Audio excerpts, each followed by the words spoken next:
sëñ Fallou Galass Beye ñu ngi lay nuyu. maa ngi lay nuyu soxna si di la ziar di la ndokkeel di nuyu téléspectateur ak téléspectatrices yi nuyu suivre ci bataaxal di leen ziar di leen balax te di leen balax di ñaan yàlla suñu borom mu boole ñu jéggal ñu fekkee ay déwén yu bare bare bare. bataaxal ñëw seet si la tey parce que da nga nekk nit ku am parcours bu jara wane tout d'abord ñu bëggoon xam kan mooy Fallou Galass Beye. waaw Fallou Galass Beye man maa ngi comme ni nga ko waxee Fallou Galass Beye dëkk doon doomu Daaru Moxti Daaru Moxti mooy deuxième capitale du mouridisme di deuxième agglomération de la région de Louga après Louga capitale régionale bi ñu juddoo foofu màggee fa yaroo fa jànge fa doon doomu daara doon taalibe Serigne Touba taalibe borom Daaru Moxti taalibe Cheikh Mouhamadou Awa Balla mais également doon taalibe Cheikh Mouhamadou Fadal moom Serigne Modou Awa Balla ñuy profité ci occasion bi di siyaar njabootam ki nekk xalifam di Serigne Bassirou moom Serigne Fallou Asta Dieye di nuyu tamit di siyaar xalifa Cheikh Mouhamadou Awa Balla muy docteur Khadim Awa Balla mi nga xam ne tey moo toog toogaayu Serigne Modou Awa Balla ak njabootug borom Daaru Muxti gépp ak njabootug Cheikh Ahmadou Bamba Khadim Rasoul te ki nekk ci bopp ba di Serigne Mountakha Bassir. alors nga juddoo Daaru Muxti màggee fa yaroo fa comme ni nga wax am nga parcours scolaire mën nga ñu see wax tuuti. waaw parcours scolaire bi j'ai fait mes études primaires à Daaru Muxti ak secondaire par la suite nag dama arrêté sama njàng doon def entrepreneuriat maa ngi arrêté troisième secondaire foofu la arrêté dem duggoon ci entrepreneuriat doon gérer benn entreprise bu doon Cosogaz mu doon une entreprise de distribution et de commercialisation de gaz butane ñu bari xamoon nañ ma ci diggante Daaru Muxti ak Touba mais auparavant daana lal ci suñu buntu kër daan jaay orange daana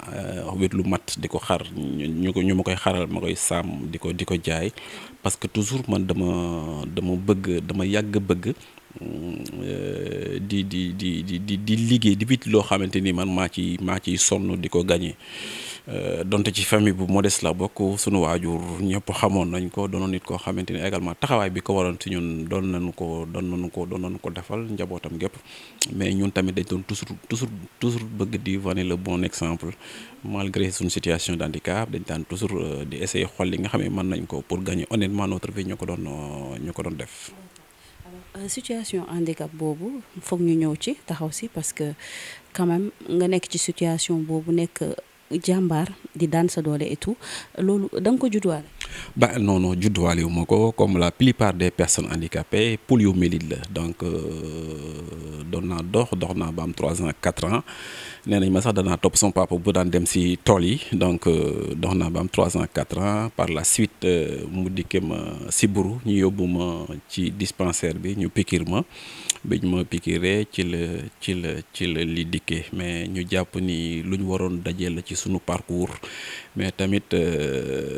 sunu borom sax jàppale nañ parce que nee nañ ma man bi may doog a dal toog mënuma ko woon dama daan tëdd rek donc mais par la suite nag ak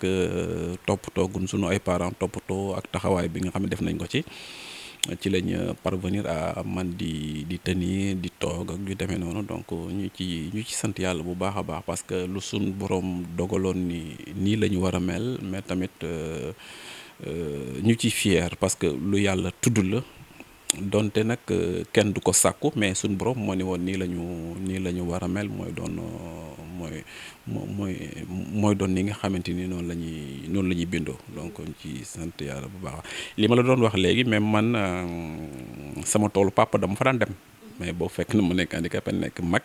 mais sama frère yi bu ñu daan dem tool dama daan dem tool loolu tey bu ñu ma déggee dañu ma ko mën seedeel mais dama daan dem nag bu période bi nga xamante ni daanañ deqi gerte loolu am na ñu bari ñu ko xam ba xam ne dañuy dajale man ci laa daan dem dajale dama ko mënoon bu baax a baax dajale ay càll nii mënoon naa ko bu baax a baax ak tam bu masaan di bàcc bay tonni gerte goog yooyu tamit dama ko daan def parce que dama daan bëgg lu sama morom yi def moo di ko def même si football dama ko daan def ñu bari xam nañ ma ci dama daan suivre football fo bépp bu xale daan def dama ko doon am na sax lu ñu daan wooyul doon gar tombe xam ni benn cercle la ñu def nit ñi di dugg ci affaire guerrier la woon quoi yooyu yëpp dañ ko daan def parce que fi ñu famille la ak milieu bi ñu nekkoon. duñ ni mosuñu ci am entrave duñ ni mosuñu ci am jafe-jafe parce que xam nga par exemple nit ki boo amee différence rek c'est-à-dire nga dikk nit ñi yor seen ñaari tànk di dox yow ñu gis la ngay toog wala ngay raam wala boog pour nga déplacer ngay toog ci fauteuil roulant ben dana la travailler quoi da nga di poser ay question man pourquoi ma mel nii lu tax donc mais par la suite boo dee màgg di gën di conscientiser wu di gën di xam àdduna am na ci yoo xamante ni da nga dem ba romb ko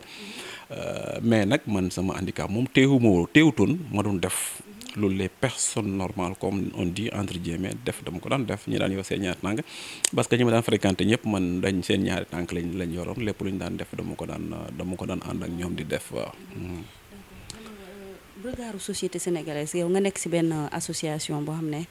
pour jàppale handicapés yi la et tout regardu société sénégalaise par rapport aux personnes handicapées lan nga ci yow. mais écoutez regard bi mooy doon na loo xamante ni jàpp naa ni lu fi yàgg la mais comme ni ma koy waxee souvent rek jàpp naa mi ngi amélioré wu parce que souvent bu ñu masaan gis personne handicapée li ñuy yaakaar mooy kii benn alternative rek la am mooy mu dem yalwaani na dem ci buntu jàkka ja wala mu dem ci feu rouge bi taxaw mais léegi on voit des handicapés qui sont des cadres de très haut niveau di yore poste de responsabilité yu nekk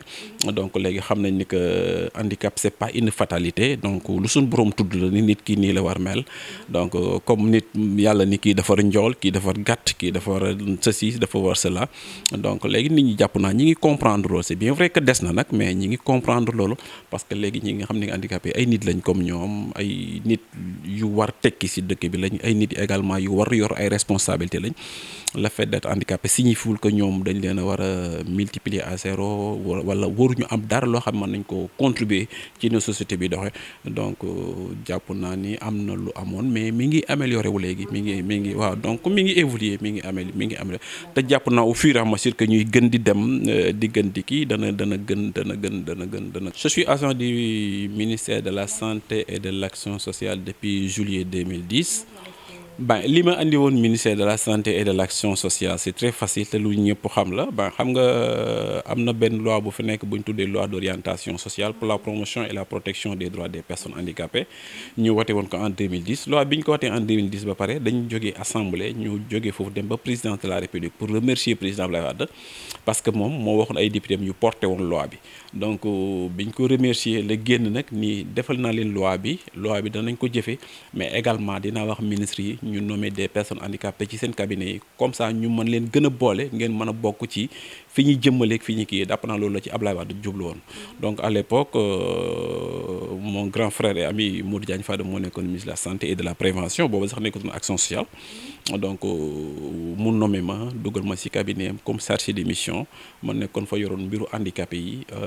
bi mu fa jógee en 2012 avril 2012 professeur Aw Marie Coll Seck di nekk ministre de la santé et de l'action sociale xam nga ci régime mu Macky Sall ci la ñu indiwaat action sociale ci santé donc léegi ñu nekk titelu personnes handicapées yi moom tamit vraiment je profite de l'occasion pour rendre encore une fois hommage soxna Aw Marie Coll Seck sama yaay la vraiment am na avantage yu bari yu ma amoon ministère de la santé yoo xam ni c'est grâce à lui si moom la jóge woon donc bi mu dikkee mu maintenir ma au cabinet jàppale ma intégré ma boole ma ak staffam bi nekkoon foofu vraiment ñu intégré ma nekk fa ak moom ba septembre 2017 bi mu fay jógee Abdoulaye Diouf Sarr ñëw bi Abdoulaye Diouf Sarr ñëwee donc nekk naa fa ba janvier 2018 ci la ma doog affecté ma jógee cabinet donc ñu affecté ma dem centre Talibou Dabo mais ministère de la santé comme ni nga waxee loolu moom moo fa andi woon je suis toujours agent administratif du ministère de la santé et de l'action sociale présentement maa ngi servir au centre de santé Philippe Maguilène Senghor bu Yoff. waaw xam nga membre cabinet conseiller ministre bi ngay man doon souvent dana di am des questions yoo xamante ni ministre mën na la ci interpeller wala nga am ay initiative nga xalaat ni ministre lii kat buñ ko doxalee wala yooyu dana mën jëmale kanam donc man lu may gën jàpp rek mooy si magistère Eva Marie Coll Seck ci la ñu voté ci la ñuy jël ñaari décret d'application yi jëmoon ci loi d'orientation sociale bi lu mel ni la carte d'égalité des chances da ngay dégg souvent ñu di ko wax donc ci magistère Eva Marie Coll Seck ci lañ ko jëlee loolu jàpp naa ni bokk na ci li nga xamante ni moom ma gën a marqué parce que carte bi moom mooy carte d'identité personne handicapée bi te carte bi jàpp naa sax bu fekkee ni appliqué nañ ko à 100% parce que carte bi day permettre personne handicapée bi mu am accès aux services sociaux de base donc bu ñu appliqué carte bi à 100% jàpp naa ni personne handicapée jafe-jafe ñi amoon yëpp dana wàññeeku donc autre chose tamit daanañu accompagner personne handicapée doon ñëw parce que ñu ma nekkoon suñu ministère de tutelle souvent daanañ ñëw di am ay difficulté pour gis yenn autorités yi wala ñu am ay courrier dugal ko ñun daanañ ko topp ba lañ ci doon bëgg ñoom ñu mën ko am bi yàlla dogalee ñu dem Talibou Dabo aussi ñu affecté nu quoi on est toujours agent du ministère mais dañu affecté ñu dem centre Talibou Dabo donc biñu dikkee fekk nañ Talibou Dabo biir centre bi ci kii bi ci biir centre bi noonu pawaas bi fa nekkoon dafa tojoon ba personne andi xale yi bu ñu doon dawal seen fauteuil roulant yi dañuy daanu quoi donc man j'ai vu un ami boo xamante ni bi mu ñëwee dama ko demandé ni ko fii dañu bëgg nga defaral nu ko donc moom mu jël pawaas bi yëpp may leen ko à hauteur de 8 millions alors que directeur bi doon ñëw bi mu dikk joxoon nañ ko xaalis pour mu defar pawaas bi donc loolu mën naa ko jàpp réalisation parce que sama initiative la man maa ko jëloon ko fa def maa ko indi ba tey jii nii histoire day jàpp loolu tamit doon loo xamante ni lu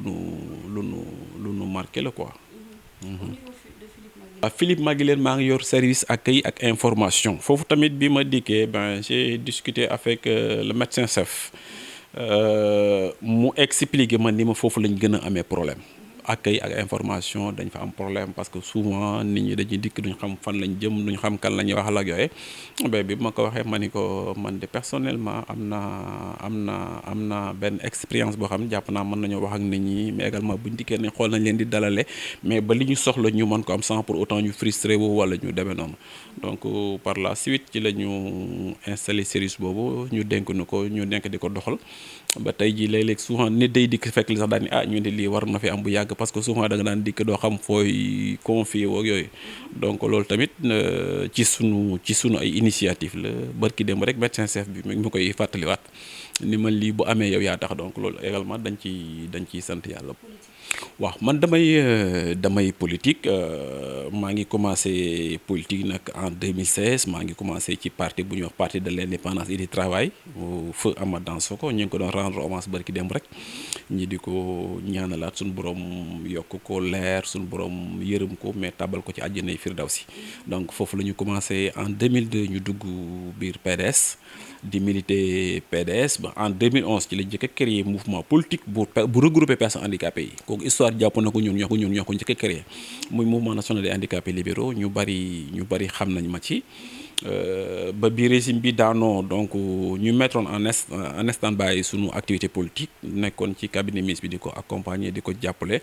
accompagner le projet PASTEF muy projet bu président Ousmane Sonko donc accompagner leen ci élection locale yi élection législative 2022 yi également ñu accompagner leen ba lañ ci bëggoon ñu am ko jàpp na am na sax ay activité bi ma ci def ñu bëree bëri ñoo xam ne gis nañu engagement bi ma ci amoon taxawaay bi nga xam ne amoon naa ko ci élection législative 2022 yi parce que man xamoon naa ni Benno Bokk Yaakaar day ñàkk majorité bi assemblée daaw naa ko wax un peu partout plateau yu ma sànni wax naa ko fa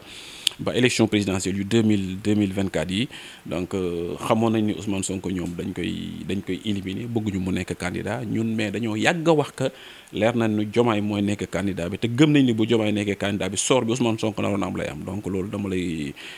renvoyer rek sama page Facebook boo demee da nga gis publication fa defoon jàpp naa y a de cela plus d'1 an man dama leen yàgg a gëmal ni la xam naa Ousmane Sonko ñoom dañ ko bëgg a éliminer mais buñ ko éliminer candidat bi nga xam ne rek moom moo fi nekk pour mën a gagner au premier tour comme ni bu fekkoon Ousmane Sonko moo nekk candidat ku mu fonk la nag nekkoon ministère après sax jógoon yoon na fa nekk daas benn ministère bëgguma ko tudd mën naa ko bëgguma ko tudd sax nekk daas benn ministère mais da daan def ñu daan liggéey da sama xel lu quoi moom dafa ma fonkoon fu mu doon gis dafa may apprécier bi mu dikkee dafa ni ma yéen da ngeen yéen am ngeen chance parce que Abdoulaye Diouf Sarr il est très sensible à des personnes comme vous bi ñu ko nommé kooku loolu ma wax tey bu ma déggee dana ma xam boo wax ma sax ni ma Aslem Grand Yoff bi mu fa dëkkee am na association yu fa nekk les sourds-muets xaw ma affaire yooyu mooy seen parrain bu ma déggee dana ma xam donc xam nga loolu bu amee mu dikk sama bureau ñu waxtaan ginnaaw bi mu doxalee noonu rek jàpp naa y a des gens yoo xamante ni peut-être parce que comme ni nga xam man bëgguma sax di kii ci yooyu mais nit yi man damay wax ni toujours man ni ma mel rek man la foog ni loolu la nit ñëpp war a mel yàlla xam naa ni billaahi wallaahi man ñëpp jàmm laa yéene man lu ma man si wax lu baax di defar toujours man loolu si laa nekk mais y a des gens yoo xamante ni bëgguñu toujours gis nit ki mu nekk si jàmm wala nit ki nekk à l'aise wala boog sax ñu foog ni que yow yaa ngi happy quoi comme ni ñu koy waxee nit ñi nag souvent moom dañ dul xam parce que nit ki mën na la romb sol bomb bu set xeeñ parfum bu neex alors que yorul fukki dërëm bu mu jëndee sax café Touba nga ni keekan mi ngi àdduna ak la ci biiram donc yooyu la quoi mais nag mais dañuy sant yàlla rek te tamit ñuy lancer wàlle appel dañuy Sénégal yi xam Sénégal ñun ñëpp ñoo ko bokk donc nit ñi nañu yeneente jàmm nañ di bëggante lu baax c'est-à-dire xam nga yow soxna si yow nga nekk si benn poste man mii ma gis la fa yéenewuma la poste bi ni la xeex pour nga jóge fa loolu tekkiwul ni que yow boo jógee ci poste ba man danaa fa dem wala la nga fa doon am dañ ma koy indi mais man duma la yéenee loolu mais suñu borom mën na maa indi lu ëpp loolu sax te day neex trop ma gis la yow macha allah nga nekk si jàmm amoo benn problème nga ki xam nga loolu day neexal dund day neexal réew ma gis la nga nekk très à l'aise macha allah tubaarkalla man tamit suñu borom defa ma loolu mooy neexal àdduna mais am na ñoo xam ne ñoom li ñu bëgg mooy nañ di am rek nañ di nekk ci lu neex keneen moom kooku moom nay sonn toujours alors que loolu jàpp naa loolu gënul quoi mais nag comme li ma wax sant yàlla sant rek ben waaw di leen remercier bataaxal di kontaan trop également si ñëw gi ngeen ñëw seet si ma ak waxtaan bi ñu séq ma di leen féliciter di leen encourager di nuyu seen patron moom sama jigéen la xaw nañoo gëj a gisante nag donc di leen kii bu baax quoi di ñaan tamit sénégalais ak sénégalaises yi comme ni ma ko yàgg di waxee rek ñu xam ni actuellement réew mi ñi ñu ko jox ci ay loxo yu wóor la nekk ci ay loxo yu nar a jëmale réew mi kanam la réew mi nekk donc nañ sant yàlla bu baax te comme ni may wax mooy dama daan dégg sama baay Alaaji Mansour Mbaye mu ni sun maam Serigne Abdou Aziz daan wax ni boo amee sa ëmb mu nekk ci gaal bul ñaan sa ëmb mucc mais da ngay ñaan gaal gi mucc bu gaal gi muccee rek sa ëmb dana mucc te comme tey son excellence le président de la république Bassirou Diomaye Diakhar Faye et le premier ministre Ousmane Sonko ñoo yor gaal gi di ko daawal ñooy capitaine yi donc nañ leen ñaanal ñu mucc bu ñu muccee rek Sénégal yëpp dañu mucc kenn ku nekk da nga gis ci réew mi sa bopp si réew mi donc incha allahu rabbi opposition bi ma leen di ñaan rek ñu muñ tuuti te naan ndox bu sedd xam naa ni gars yi ñoom fii ak 50 ans incha allah rabbi foogu ma ni danañu joxe léegi yi donc ma leen di remercier bu baax di leen sant tey kontaan trop ci ñëw gi ngeen ñëwoon seet si ma